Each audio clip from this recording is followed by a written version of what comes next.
O sexo não é pecado. E essa frase provavelmente te surpreendeu, porque você esperava que um vídeo católico começasse dizendo o contrário.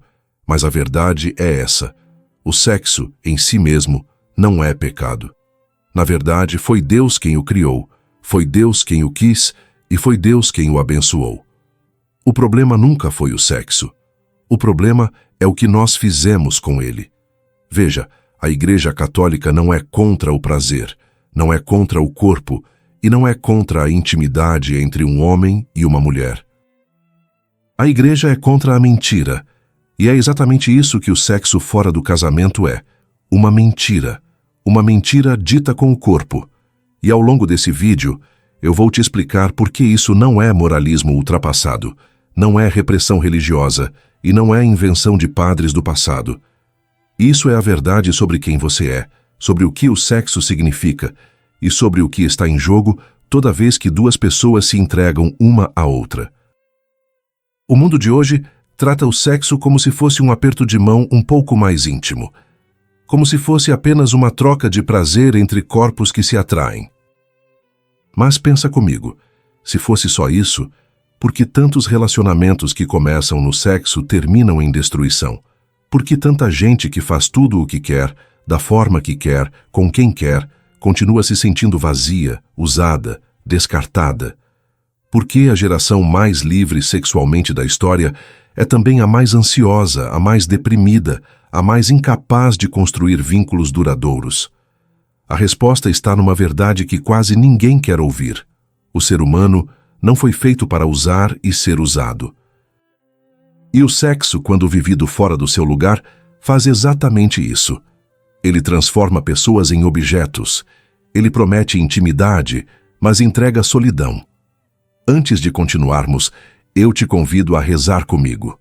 Só uma frase, do fundo do coração: Espírito Santo, abri minha mente para a verdade e meu coração para a conversão. Amém. Agora, para você entender de verdade por que a Igreja ensina o que ensina, nós precisamos dar um passo atrás. Precisamos olhar para a natureza humana. Porque esse ensinamento não é uma regra arbitrária que a Igreja inventou. Ele nasce de uma compreensão profunda sobre quem nós somos, sobre o que significa ter um corpo e sobre o que acontece de verdade quando um homem e uma mulher se unem. E o primeiro passo para entender essa verdade é reconhecer algo que o mundo moderno faz questão de negar. Nós não somos animais. Sim, temos um corpo biológico. Sim, temos instintos. Sim, sentimos desejo. Mas existe algo em nós que nenhum animal possui, algo que nos torna radicalmente diferentes de qualquer outra criatura sobre a face da Terra. Nós temos alma, e é exatamente por isso que o sexo humano não pode ser comparado ao acasalamento de dois animais no campo. Olha só que interessante. Quando um animal realiza o ato sexual e alcança a satisfação biológica, ele está plenamente saciado. O instinto cumpriu sua função e o animal segue em paz. Não existe nenhum registro em nenhuma espécie de comportamento sexual compulsivo. Os animais não têm vícios sexuais, não desenvolvem dependências, não destroem suas vidas por causa de uma busca desenfreada por prazer. Mas nós, seres humanos, podemos cair nisso. Podemos passar de uma relação para outra, de uma pessoa para outra, de uma experiência para outra, e nunca nos sentirmos satisfeitos. E isso acontece porque o nosso desejo não é apenas físico, ele é espiritual. A nossa alma está buscando algo que o corpo sozinho jamais poderá entregar. É por isso que a Bíblia, lá no livro do Gênesis, diz algo tão profundo sobre a união entre homem e mulher. O texto sagrado afirma: por isso, o homem deixa seu pai e sua mãe, e se une à sua mulher, e os dois se tornam uma só carne. Uma só carne. Não dois corpos que se encostam por um momento e depois seguem caminhos separados. Uma só carne. Uma fusão. Uma unidade tão real que dela pode nascer uma terceira pessoa, um filho, que será para sempre a mistura dos dois. São João Paulo II, um dos maiores papas da história, dedicou anos de seu pontificado a explicar essa verdade numa série de ensinamentos que ficou conhecida como a teologia do corpo. E a ideia central dessa teologia é simples de entender, mas revolucionária nas suas consequências. O corpo humano tem uma linguagem. O corpo fala. E o ato sexual é uma palavra, é um discurso, é uma declaração feita não com a boca, mas com a totalidade da pessoa. E o que essa palavra diz? O Catecismo da Igreja Católica, nos parágrafos 2360 a 2363, explica com clareza. O ato conjugal significa a doação total, fiel, fecunda e exclusiva de uma pessoa à outra. Quando um homem se une a uma mulher, o que o corpo dele está dizendo é: eu sou todo teu, para sempre, sem reservas. E o corpo dela responde: eu sou toda tua para sempre, sem reservas. E é aqui que o problema do sexo antes do casamento começa a ficar evidente. Porque se o corpo fala, se o ato sexual é uma declaração, então nós precisamos perguntar: o que exatamente está sendo dito quando duas pessoas se entregam sexualmente sem nenhum compromisso definitivo? O corpo está dizendo: eu sou todo teu para sempre, mas a realidade é completamente diferente. A realidade é que, depois do ato, cada um volta para a sua casa, cada um mantém a sua vida separada, cada um preserva uma porta de saída caso o relacionamento não dê certo. E isso, meu amigo, minha amiga, tem um nome. Isso se chama mentira. Uma mentira dita não com palavras, mas com o próprio corpo. Pensa comigo, quando um casal de namorados decide ter relações sexuais, o que eles estão fazendo, na linguagem do corpo, é pronunciar votos matrimoniais. O corpo dele está dizendo: eu me entrego totalmente a você. O corpo dela está respondendo: eu me entrego totalmente a você. Mas será que isso é verdade? Será que existe, de fato, uma entrega total? A resposta, na maioria esmagadora dos casos, é não. E a prova disso está num detalhe que quase ninguém quer admitir: o uso de contraceptivos. Veja, eu não estou aqui para fazer um tratado sobre métodos anticoncepcionais, mas preciso te mostrar o que eles revelam sobre a intenção real de quem os usa. Quando um casal faz sexo, mas toma todas as precauções para que não haja um filho, o que está acontecendo é muito significativo. O corpo está dizendo: eu me uno totalmente a você, mas a vontade está dizendo: eu não quero me misturar a você de verdade. Porque o filho é exatamente isso. A mistura definitiva, a união que não pode ser desfeita, a prova viva de que dois se tornaram um. Quando você evita o filho a todo custo, você está admitindo, mesmo que inconscientemente, que não quer uma união verdadeira. Você quer o prazer, mas não quer as consequências. Você quer o corpo do outro, mas não quer a vida do outro. E isso não é amor, isso é uso. E as consequências dessa mentira corporal não demoram a aparecer. Elas se instalam no coração, muitas vezes de forma silenciosa, quase imperceptível no início, mas profundamente destrutiva com o passar do tempo. Na mulher, por exemplo, surge uma dúvida que corrói por dentro. Será que ele me ama de verdade? Ou será que ele está apenas me usando para satisfazer o próprio desejo? E essa dúvida não é paranoia, não é insegurança infundada.